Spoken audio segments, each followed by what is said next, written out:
Hi, welcome to tutorials. In this session, I will going to discuss about how to analyze correlation and path GCV, PCV, heritability, genetic advance using OPSTAT.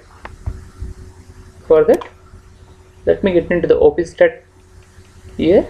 Select path analysis. Before doing path analysis, let me tell you about how to prepare sample file for correlation path analysis. So this analysis will give you everything like analysis of variance, GCV, PCV, heritability, genetic advance, genotypic correlation, phenotypic correlation, path analysis at one go.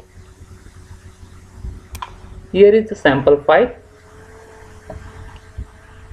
where we have 12 genotypes and 1, 2, 3 replications for each genotype, and triads are arranged in columns side by side, triad 1 to triad 7. The arrangement is like this: genotype 1 with all 3 replications for all the triads. Similarly, we have to do for genotype 2, genotype 3 and n number of genotype. Here I have 12 genotypes, 3 replications for each and 7 triads. This is the arrangement. Let's get into the analysis. So select numerical data, paste it into this box and submit. Here you define total variables or characters in the data file is 7, number of treatments are 12, number of replications are 3. What I suggest you here is, here you have to define dependent variable number. Generally seed yield in any experiment, generally in agriculture, it will be dependent variable. So better you keep your seed yield either in the first column or last column, because here in the software there is no option to define what variable you are using, so it will take as character 1 and character 2, character 3.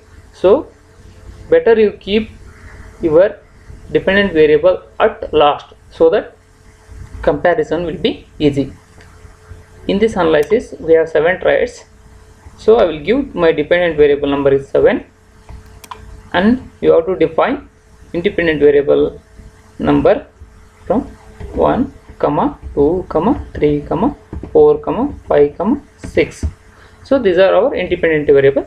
If you don't want any one of the variable, you can skip. Like if I don't want 6, I can delete that one. That's it. Here if you don't have replicated data, suppose if you have carried out your experiment in augmented design, or if you don't have replications data, you can also analyze that data using path analysis using replicated data. Here you should define observation number of per variable. That means 12 is 12 3 is 36. No need for replicated data. If you are using unreplicated data, this one is required. So in our experiment there are 12 treatments, 3 replications and 7 characters. Dependent variable is 7 and these are the independent variables. So here one option is there. If you want to go for path analysis using genotypic correlation, path analysis using phenotypic correlation. First I will do with path analysis using genotypic correlation. If you want genotypic correlation, phenotypic correlation, you check the box. If you and go for analysis. So this is our result file.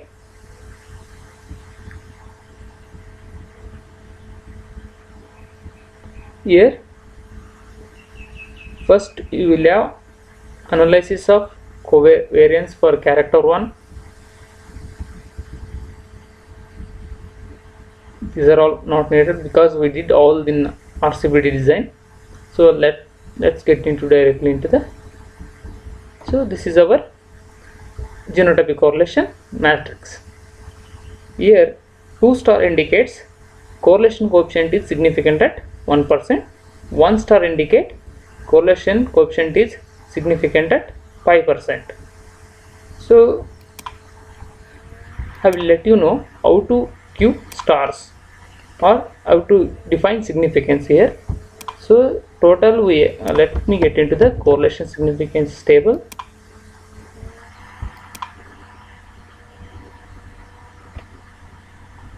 See, we have 36, 12 is 36 and degrees of freedom is 34. So here in the table we don't have 34, so very near value is 35. So 0.05 is the our 5% significance, 0.01 is the 1% significance. Any correlation coefficient which is more than 0.324 is significant at 5%. Any correlation coefficient which is 0.418, more than 0.418 at 34 degrees of freedom is significant at 1%.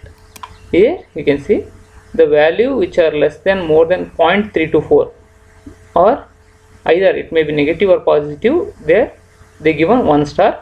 Any value which is more than 0.418 given 2 stars. So this is how you can define correlation coefficient value significance. Similarly for phenotypic correlation, here we will have heritability, GCV, PCV, genetic advance percent mean, and here we have direct effects and corresponding indirect effects. So this is our results. Save this one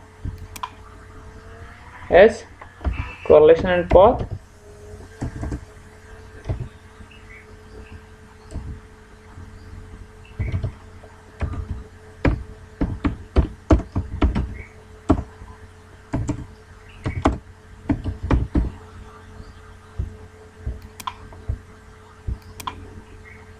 Okay.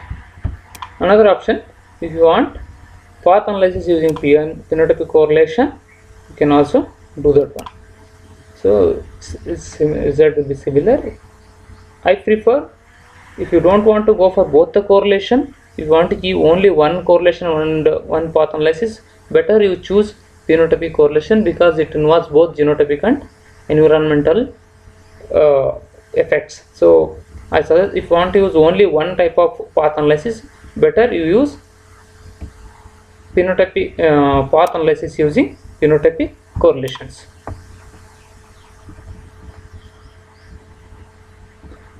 As we earlier did, we have to save the results. Let me get to the result file. Here